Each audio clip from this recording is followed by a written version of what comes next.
Family. അപ്പോൾ എൻ്റെ എല്ലാ +2 മക്കളുടെയും ഒരു വില്ലൻ ആയിട്ടുള്ള സബ്ജക്റ്റ് ആണ്, കുറച്ച് പേരുടെയെങ്കിലും ഒരു വില്ലൻ സബ്ജക്റ്റ് ആണ് നമ്മുടെ ഫിസിക്സ് എന്ന് പറയുന്നത് അല്ലേ. അപ്പോൾ നിങ്ങൾ എല്ലാവരും എന്നോട് ചോദിക്കാറുണ്ട്, +1 കഴിഞ്ഞ് +2ലേക്ക് വരുമ്പോൾ ഇൻസ്റ്റാഗ്രാമിലൊക്കെ മിസ് മെസ്സേജ് അയക്കും, മിസ്സേ +2 +1 ഫിസിക്സിനേക്കാൾ ടഫാണോ മിസ്സേ എന്ന് ചോദിക്കാറുണ്ട്. അപ്പോൾ ഞാൻ എപ്പോഴും പറയുന്നത്, ഓഫ് കോഴ്സ് +1നെ അപേക്ഷിച്ച് നോക്കുമ്പോൾ +2 ഫിസിക്സ് കുറച്ചധികം തന്നെ കാര്യങ്ങളുണ്ട്. കാരണം എന്താണെന്ന് വെച്ചാൽ നമ്മുടെ +2 ഫിസിക്സിലെ നിങ്ങളുടെ ചാപ്റ്റേഴ്സ് നോക്കിക്കഴിഞ്ഞാൽ തന്നെ നമുക്ക് കാണാൻ പറ്റും. ഫസ്റ്റ് കുറച്ച് ഇലക്ട്രിസിറ്റി ബേസ്ഡ് ആയിട്ടുള്ള ചാപ്റ്റേഴ്സ് ആണ്, അതിനുശേഷം മാഗ്നറ്റിസം ബേസ്ഡ് ആയിട്ടുള്ള ചാപ്റ്റേഴ്സ് ആണ് വരുന്നത്. അവസാനത്തേക്ക് നമ്മുടെ ആറ്റം, ന്യൂക്ലിയസ്, സെമി കണ്ടക്ടർ എന്ന് പറഞ്ഞ് കുറച്ച് കാര്യങ്ങളുമാണ് പഠിക്കാനുള്ളത്.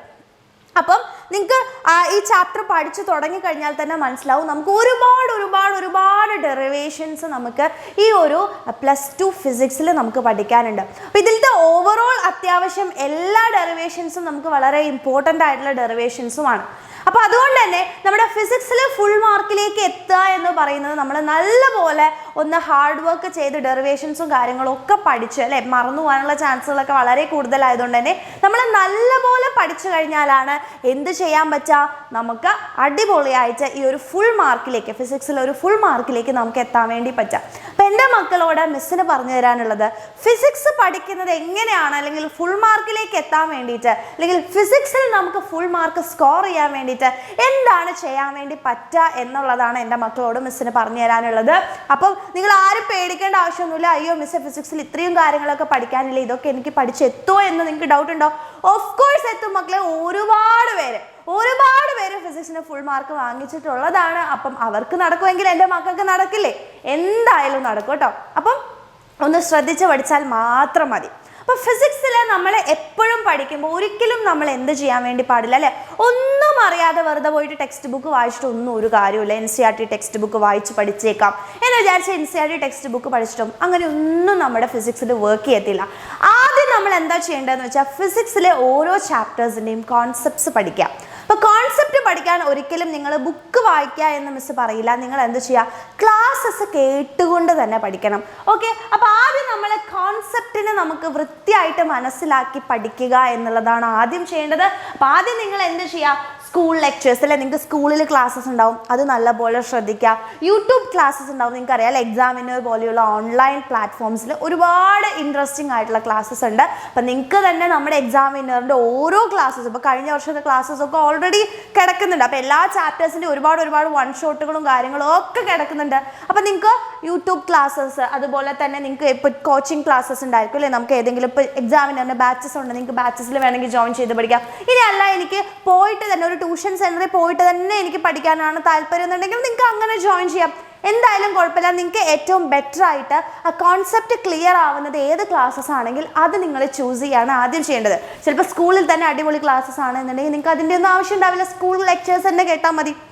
അതിനുശേഷം നമ്മൾ എന്ത് ചെയ്യണം, ബുക്ക് സ്റ്റഡി ചെയ്യണം അല്ലെ. അതിനുശേഷം കോൺസെപ്റ്റ് മനസ്സിലാക്കിയതിന് ശേഷം വേണം നമ്മൾ എന്ത് ചെയ്യാൻ വേണ്ടിയിട്ട്, ബുക്ക് വായിക്കാൻ വേണ്ടിയിട്ട്. ഓക്കെ, അത് ഫിസിക്സിൽ അങ്ങനെയാണ് വർക്ക് ചെയ്യുക. അതുകൊണ്ടാണ് മിസ് പറയുന്നത്. അതിനുശേഷം ഈ ക്ലാസ്സസ് എല്ലാം കേൾക്കുമ്പോൾ നിങ്ങൾ എപ്പോഴും ചെയ്യേണ്ടത് എന്താണ്, എപ്പോഴും ഒരു നോട്ടും ഒരു പെന്നും കയ്യിൽ വെക്കുക. ബാക്കിയുള്ള സബ്ജക്ട്സിനെ പോലെ അല്ല അല്ലെ, മാത്സിലാണെങ്കിലും സെയിം തന്നെയാണ്, ബുക്കിൽ നമ്മൾ ചെയ്ത് തന്നെ പഠിക്കുകയാണ് ചെയ്യേണ്ടത് അല്ലേ. അപ്പം ഓരോ ഇമ്പോർട്ടൻ്റ് ആയിട്ടുള്ള ക്ലാസ്സസ് നിങ്ങൾ കേൾക്കുമ്പോഴും നിങ്ങൾ ലെക്ചർ നോട്ട്സ് എഴുതി വെക്കുക, കൃത്യമായിട്ട് നോട്ട്സ് പ്രിപ്പയർ ചെയ്ത് വെക്കുക. കാരണം പിന്നീട് നമുക്ക് വീണ്ടും ക്ലാസ്സസ്, ലെക്ചേഴ്സും അതുപോലെ ബുക്ക് വായിക്കാനൊന്നും നമുക്ക് നേരം കിട്ടില്ല. അപ്പം പഠിക്കുന്ന സമയത്ത് വൃത്തിയായിട്ട് നിങ്ങൾ നോട്ട് പ്രിപ്പയർ ചെയ്ത് വെക്കുക. ഡിഫറെൻറ്റ് കളേഴ്സ് ഉപയോഗിക്കാം, ഡെറിവേഷൻസ് ഉണ്ട്, അപ്പോൾ ഡെറിവേഷൻസ് ഒക്കെ വൃത്തിയായിട്ട് എഴുതി വെക്കാം. അപ്പോൾ അതൊരു ബുക്കായിട്ട് സൂക്ഷിക്കുക തന്നെ ചെയ്യാം. അതിനുശേഷം നമ്മളുടെ ഏറ്റവും വലിയ വില്ലനായിട്ട് വരുന്ന ആളാണ് ഫിസിക്സിൽ ഡെറിവേഷൻസ് അല്ലേ. ഡെറിവേഷൻസ് എന്ന് കേൾക്കുമ്പോൾ തന്നെ നിങ്ങൾക്ക് എല്ലാവർക്കും കുറച്ച് പേർക്കെങ്കിലും ഭയങ്കര ബുദ്ധിമുട്ടായിട്ട് ഫീൽ ചെയ്യാറുണ്ടല്ലേ. പക്ഷേ ഡെറിവേഷൻസ് ഒക്കെ പഠിച്ചു കഴിഞ്ഞാലും എങ്ങനെയാണ് സ്റ്റാർട്ട് ചെയ്യുന്നത്, സ്റ്റാർട്ടിങ് അങ്ങ് കിട്ടില്ല. സ്റ്റാർട്ടിങ് കിട്ടിയില്ലെങ്കിൽ കിട്ടിക്കഴിഞ്ഞ് ജസ്റ്റ് ഒന്ന് ഫ്ലോയിലേക്കൊക്കെ വന്നേനെ, അല്ലെങ്കിൽ ഇടയ്ക്ക് വെച്ച് സ്റ്റെപ്പൊക്കെ തെറ്റിപ്പോകുന്നു, ബാക്കി എന്താണ് എഴുതേണ്ടത് എന്നുള്ളത് മറന്നു പോകുന്നു എന്നുള്ള ഒരുപാട് പ്രശ്നങ്ങൾ നമ്മൾ എന്തുണ്ട് ഈ ഡെറിവേഷൻസിൽ. അപ്പം മെയിൻ ആയിട്ടുള്ള പ്രശ്നം എന്ന് പറയുന്നത് നമ്മൾ ബൈ ഹാർട്ട് ചെയ്യാതിരിക്കുക എന്നുള്ളതാണ്. ഒരിക്കലും ഒരു ഡെറിവേഷൻസും മക്കളെ നിങ്ങൾ ബൈ ഹാർട്ട് ചെയ്യരുത്. ചിലപ്പോൾ ഏതെങ്കിലും സ്റ്റെപ്സ് ഒക്കെ നിങ്ങൾ ബൈ ഹാർട്ട് ചെയ്ത് വെച്ചോളൂ, കുഴപ്പമില്ല. പക്ഷെ ഒരിക്കലും ഒരു ഡെറിവേഷൻ കംപ്ലീറ്റ്ലി ബൈ ഹാർട്ട് ചെയ്യുക എന്ന് പറയുന്നത് ഏറ്റവും വലിയ മണ്ടത്തരാണ്. അപ്പം നിങ്ങൾ ഒരിക്കലും അത് ചെയ്യരുത്. എന്താ ചെയ്യേണ്ടതെന്ന് വെച്ചാൽ മനസ്സിലാക്കുക, അതെന്തിൻ്റെ ഡെറിവേഷൻ ആണ്, എനിക്ക് എവിടേക്കാണ് എത്തേണ്ടത്, എന്തൊക്കെയാണ് അതിൻ്റെ ഉള്ളിൽ നടക്കുന്നത് എന്നുള്ളത് മനസ്സിലാക്കിയിട്ട് നിങ്ങൾ എന്ത് ചെയ്യുക, എഴുതുക. റൈറ്റ് റിപ്പീറ്റഡ് ആയിട്ട് നിങ്ങൾ റൈറ്റ് ചെയ്യുക തന്നെ വേണം. എഴുതി പഠിച്ചാൽ മാത്രമേ മക്കളെ. അപ്പം നിങ്ങൾ എന്ത് ചെയ്യുക, കുറച്ച് ന്യൂസ് പ്രിൻ്റ് പേപ്പറുകളൊക്കെ വാങ്ങിച്ചു വയ്ക്കുക. ബുക്കിൽ തന്നെ എഴുതണമെന്നില്ല, ഒരു ബുക്കിൽ കൃത്യമായിട്ട് എഴുതിയതിനു ശേഷം നിങ്ങൾ കുറച്ച് ന്യൂസ് പ്രിൻ്റ് പേപ്പർ, മിസ്സൊക്കെ എന്താ ചെയ്യുക, ന്യൂസ് പ്രിൻറ്റിന് കുറച്ച് പൈസ, ഒരു 50 റുപ്പീസിനൊക്കെ നല്ല വലിയ കെട്ട് ന്യൂസ് പ്രിൻറ്റുകൾ കിട്ടും. അപ്പോൾ ആ ന്യൂസ് പ്രിൻ്റ് പേപ്പറിൽ ഇങ്ങനെ എഴുതി പഠിക്കുക. വളരെ എഫക്റ്റീവാണ്. മിസ്സിന് വർക്ക് ചെയ്തിട്ടുണ്ട്, അതുകൊണ്ടാണ് പറയുന്നത്. ഒരുപാട് പ്രാവശ്യം ഡെറിവേഷൻസ് എഴുതി നോക്കുക, എഴുതി തന്നെ ഡെറിവേഷൻസ് പഠിക്കണം. ആൻഡ് ന്യൂമറിക്കൽസ് അല്ലേ, ഒരുപാട് പ്രോബ്ലംസ് നമുക്ക് എന്തെന്ന് ചോദിക്കാറുണ്ട്, ഫിസിക്സിൽ ചോദിക്കാറുണ്ട്. അപ്പോൾ ന്യൂമറിക്കൽസ് നിങ്ങൾക്കറിയാം, ഒരു ചാപ്റ്ററിൻ്റെ ന്യൂമറിക്കൽസ് നിങ്ങൾക്ക് അടിപൊളിയായിട്ട് ചെയ്യാൻ കഴിയുന്നുണ്ടെന്നുണ്ടെങ്കിൽ അതിൻ്റെ അർത്ഥം നിങ്ങൾക്ക് ആ ചാപ്റ്റർ നല്ലപോലെ ക്ലിയർ ആയിട്ടുണ്ടെന്നാണ്. അപ്പം എന്തായാലും ഫിസിക്സിൽ ഫുൾ മാർക്കിലേക്ക് എത്തണം എന്നുണ്ടെങ്കിൽ നിങ്ങൾ എന്ത് ചെയ്യണം, ന്യൂമറിക്കൽസ് ചെയ്ത് നോക്കണം. ഓരോ ചാപ്റ്റേഴ്സിനെ പ്രത്യേകിച്ച് മിസ് പറയാണ്, +2 ഫിസിക്സിൽ നമുക്ക് ഒരുപാട് ന്യൂമറിക്കൽസ് ചോദിക്കുന്ന ചാപ്റ്റേഴ്സ് ഉണ്ട്. അപ്പോൾ അതുകൊണ്ട് തന്നെ ന്യൂമറിക്കൽസ് കാൽക്കുലേറ്ററൊക്കെ വെച്ച് നല്ലപോലെ തന്നെ ചെയ്ത് തന്നെ എന്ത് ചെയ്യുക, പഠിക്കുക. ഓക്കെ ആണല്ലോ? അപ്പം ആ കാര്യം നിങ്ങൾ ഒരിക്കലും മറക്കരുത്. നമുക്ക് എന്തായാലും ന്യൂമറിക്കൽസ് ചെയ്ത് പഠിച്ചേ പറ്റുള്ളൂ. This is very important in physics. Okay ആണല്ലോ? അതിനുശേഷം നമ്മൾ എന്താണ് ചെയ്യേണ്ടത്? ആസ് യൂഷ്വൽ റിവിഷൻ റിവൈസ് ചെയ്യും. ഇപ്പോൾ ഒരു പ്രാവശ്യം നിങ്ങൾ ഡെറിവേഷൻസ് പഠിച്ചു, ന്യൂമറിക്കൽസ് ഒക്കെ ചെയ്തു, എല്ലാം എനിക്ക് മനസ്സിലായി. ഒരു 10-15 ദിവസം കഴിഞ്ഞ് നിങ്ങൾ തിരിച്ചു വന്ന് നോക്കൂ, ചിലപ്പോൾ നമ്മൾ കംപ്ലീറ്റ് അന്ന് നല്ലപോലെ മനസ്സിലായ ഒരു സാധനമായിരിക്കും ഒന്നും മനസ്സിലാവാത്ത പോലെ നിങ്ങൾക്ക് ഫീൽ ചെയ്യാനുള്ള ചാൻസ് ഉണ്ട്. കാരണം എന്താണ്, അത് റിപ്പീറ്റഡ് റിവിഷൻ ചെയ്യാത്തതുകൊണ്ടാണ്. ജസ്റ്റ് അല്ല, ഒരു സാധനം നമ്മൾ കണ്ടു പോയിട്ട് പിന്നെ 1 മാസം 2 മാസം കഴിഞ്ഞ് വരുന്ന സമയത്ത് നമ്മൾ മറന്നു പോകും. അതെല്ലാവർക്കും ഉള്ള കാര്യമാണ്. അപ്പം നമ്മൾ എന്ത് ചെയ്യണം, റിവൈസ് ചെയ്യണം. നമുക്ക് ബുദ്ധിമുട്ട് തോന്നുന്ന കാര്യങ്ങൾ നമ്മൾ ഇടയ്ക്കിടയ്ക്ക് എന്ത് ചെയ്യുക, റിവൈസ് ചെയ്തുകൊണ്ടിരിക്കുക. അപ്പം നിങ്ങൾ തോന്നുന്നു, അയ്യോ റിവൈസ് ചെയ്യാനൊക്കെ സമയം കിട്ടുമെന്ന് തോന്നും. സമയം കിട്ടണം. നമ്മൾ എന്ത് ചെയ്യണം, അങ്ങനെ നമുക്ക് കിട്ടുന്നില്ല എന്നുണ്ടെങ്കിൽ നമ്മൾ എവിടെയൊക്കെയോ മിസ്റ്റേക്സ് ചെയ്യുന്നുണ്ട് എന്നാണ് അർത്ഥം. അപ്പം നിങ്ങൾ എന്ത് ചെയ്യുക, കറക്റ്റായിട്ട് റിവിഷൻ നടത്തുക എന്നുള്ളതാണ് ചെയ്യേണ്ടത്.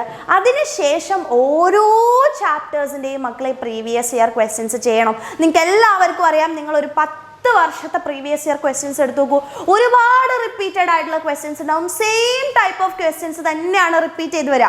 കാരണം എന്താണെന്ന് വെച്ചാൽ ഈ പ്രീവിയസ് ഇയർ ക്വസ്റ്റ്യൻസ് നമ്മൾ നോക്കുമ്പോഴാണ് ഏതൊക്കെയാണ് ചാപ്റ്റേഴ്സിൽ ഇമ്പോർട്ടൻ്റ് ആയിട്ടുള്ള ടോപ്പിക്കുകൾ, അല്ലെങ്കിൽ എക്സാമിന് ചോദിക്കുന്ന ടോപ്പിക്കുകൾ എങ്ങനെയാണ്, ഏത് വഴിയിലൂടെയാണ് ചോദിക്കുക എന്നുള്ളത്. വെറുതെ നമ്മൾ കോൺസെപ്റ്റും കാര്യങ്ങളൊക്കെ പഠിച്ചു പോയി കഴിഞ്ഞാൽ നമുക്ക് പ്രീവിയസ് ഇയർ ക്വസ്റ്റ്യൻസ് വരുമ്പോൾ എന്താണ് ആൻസർ എഴുതേണ്ടതെന്ന് നമുക്ക് അറിയാതെ വരും. അപ്പോൾ അതുകൊണ്ട് പ്രീവിയസ് ഇയർ ക്വസ്റ്റ്യൻസ് എന്തായാലും നിങ്ങൾ വർക്ക്ഔട്ട് ചെയ്യണം. ഇപ്പോൾ നമ്മുടെ ബാച്ചിലൊക്കെ ആണെന്നുണ്ടെങ്കിൽ പ്രീവിയസ് ഇയർ ക്വസ്റ്റ്യൻസിൻ്റെ ഒരു സെഷൻ തന്നെയുണ്ട്. നിങ്ങൾക്ക് വീഡിയോസ് അവൈലബിൾ ആയിരിക്കും. ഒരു 10-20 വർഷത്തെ കംപ്ലീറ്റ് പ്രീവിയസ് ഇയർ ക്വസ്റ്റ്യൻസ് നമ്മൾ ഓരോ ചാപ്റ്റേഴ്സിൻ്റെ വെച്ചിട്ട് ചെയ്യുന്നുണ്ട്. അപ്പോൾ അത് ചെയ്ത് കഴിഞ്ഞാൽ തന്നെ കംപ്ലീറ്റ്ലി നിങ്ങൾക്ക് എന്താണ്, ഫുള്ളായിട്ട് ആ ചാപ്റ്റർ ഏതാണോ നിങ്ങൾ പഠിക്കുന്ന ചാപ്റ്റർ അത് സെറ്റായിരിക്കും.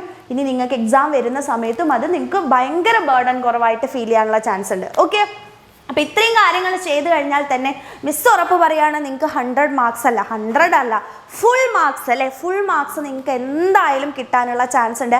ആൻഡ് ഓൾസോ നിങ്ങൾക്കറിയാം, നമ്മുടെ തിയറി പ്ലസ് പ്രാക്ടിക്കൽസ് ആണ്. പ്രാക്ടിക്കൽസ് ഒക്കെ വളരെ എളുപ്പമായതുകൊണ്ട് തന്നെ ആ ഒരു 40 മാർക്സ് വാങ്ങിക്കുക എന്ന് പറയുന്നത് അത്ര വലിയ കാര്യമൊന്നുമല്ല.